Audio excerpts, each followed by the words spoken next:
हरे कृष्णा। तो एक बहुत ही दुखद घटना हुई है पहलगाम में, कश्मीर के अंदर 27 लोगों की दर्दनाक मृत्यु। इस पर क्या विचार किया जा सकता है? अगर भक्त लोग इस चीज को देखें तो कई एंगल से, कई दृष्टिकोण से इस विषय को देखा जा सकता है। एक विषय पॉलिटिकल एजेंडा, यानी कि जमीन की लड़ाई, जाति समुदाय की लड़ाई, जिसमें अपना आक्रोश व्यक्त करने के लिए धर्म के नाम पर जिहाद, धर्म के नाम पर मार्मिक मृत्यु बहुत दुखदाई है। कैसे समझें इसको? देखिए, दूसरे एंगल से अगर देखें तो हर एक इंसिडेंट, हर एक चीज के अंदर 3 विशेष कारण होते हैं: immediate reason, remote reason and the ultimate reason. Immediate reason है कि भाई किसी को अपनी जमीन की आवश्यकता है, किसी को अपने धर्म के बारे में आवश्यकता है, और वो जब अपने आप को संकुचित विचारधारा से निकाल नहीं पाता तो वो लोगों को मार देता है। इमीडिएट रीजन है कि एक मुस्लिम व्यक्ति ने हिंदुओं की मृत्यु कर दी। इसका दूसरा रिमोट रीजन है, यानी पूर्व जन्म में किए गए कर्मों का प्रतिफल, जैसी करनी वैसी भरनी। आज समाज में लोग नॉनवेज खाते हैं और वो किसी न किसी पशु की हत्या करते हैं। जब पशु की हत्या होती है तो व्यक्ति नहीं सोच पाता कि उसको कितना दर्द हुआ है। तो हो सकता है कि किसी कर्म का फल हो।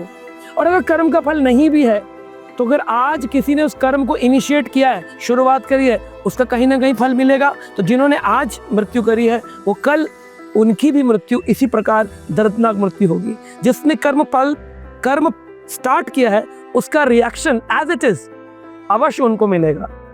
पॉलिटिक्स, नेता, मिनिस्टर, चाहे उनको दर्दनाक दंड दे ना दे, लेकिन कर्म के दूत उनको छोड़ेंगे नहीं। तो ये कर्म प्रारंभ भी हो सकता है और कर्म फल भी हो सकता है। तीसरा कारण है अल्टीमेट रीजन। कृष्ण भूलिया जीव भोग वांछा करे, माया तार शक्ति झपट याद है। कृष्ण को भूल करके इस भौतिक संसार में घूम रहे हैं ना, तो मृत्यु तो होगी, दर्द तो आएंगे, दुख तो होंगे। पदम पदम यत विपदम, इस कदम कदम पर विपदाओं ने ग्रसित कर रखा है। आज नहीं तो कल हम सभी मरणासन पर हैं। जब जन्म हुआ तब से मृत्यु पे बैठे हुए हैं, मरण आसन। यानी किसी ने जन्म लिया, उसकी मृत्यु तो निश्चित है, आज नहीं तो कल होगी। जातक से ही ध्रुव मृत्यु, कृष्ण ने गीता में कहा। जिसने जन्म लिया उसकी मृत्यु निश्चित है, या तो एक्सीडेंट से होगी या तो किसी के द्वारा होगी, लेकिन होगी तो अगर आज मरणासन पर सब लोग हैं, उनको विचार करना चाहिए कि हम इस मृत्यु को, दर्दनाक को समझे।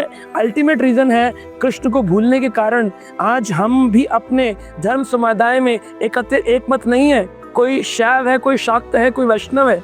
अगर हम एक, श्रील प्रभुपाद इस्कॉन के फाउंडर आचार्य कहते थे, अगर हम एक ईश्वरवाद कर लें, एक भगवान को मान लें, तो हमें चिंता से मुक्त हो सकते हैं। अगर कृष्ण एक हो जाए तो छोटी सी जमीन नहीं, प्रभुपाद जी कहते थे, पूरी पृथ्वी हमारी हो सकती है। और आप देखिए, प्रभुपाद जी ने 950 मंदिर पूरे विश्व में बना दिए और सारी दुनिया के क्रिश्चियन, मुस्लिम, सिख को सनातन धर्म की ओर अग्रसर कर दिया। तो आइए हम सब एक मिलकर एक पहल करते हैं।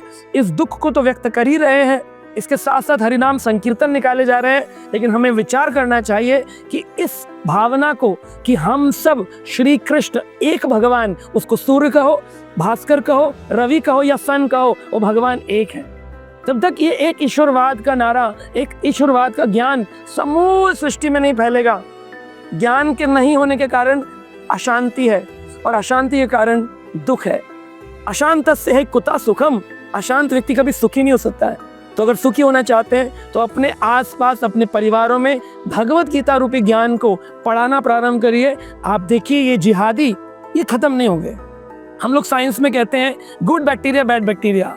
गुड बैक्टीरिया और बैड बैक्टीरिया अगर बढ़ जाते हैं तो बैड बैक्टीरिया के बढ़ने पर इन्फेक्शन होता है। एंटीबायोटिक खाने से बैड बैक्टीरिया भी मरते हैं और गुड बैक्टीरिया भी मरते हैं। तो हम तो ये कहते हैं, आजकल की साइंस कहती है प्रोबायोटिक दो, यानी गुड बैक्टीरिया की ग्रोथ इतनी करो कि बैड बैक्टीरिया अपने आप ही खत्म हो जाए। तो उन खराब लोगों को खत्म करने से अच्छा उनको मारने से सरकार जो करेगी वो उनका निश्चय होगा। लेकिन सनातन विचारधारा से इतने अच्छे सनातनी विचारधारा बना दो, इतना विस्तार कर दो इसका कि अपने आप ही बैड बैक्टीरिया, वो गंदी विचारधारा के लोग समाप्त हो जाए। तो आशा करते हैं आप सब इस मत से सहमत होंगे और अपने आसपास इस गीता के ज्ञान का प्रचार करेंगे ताकि हमारे जीवन में सुख हो और एक ईश्वरवाद का ज्ञान समूह सृष्टि में हो, सारी पृथ्वी एक साथ वसुदेव कुटुंबकम हो जाए, सारा कुटुंब हमारा हो जाए, ये जाति पाति समुदाय के झगड़े बंद हो जाए। हरे कृष्णा।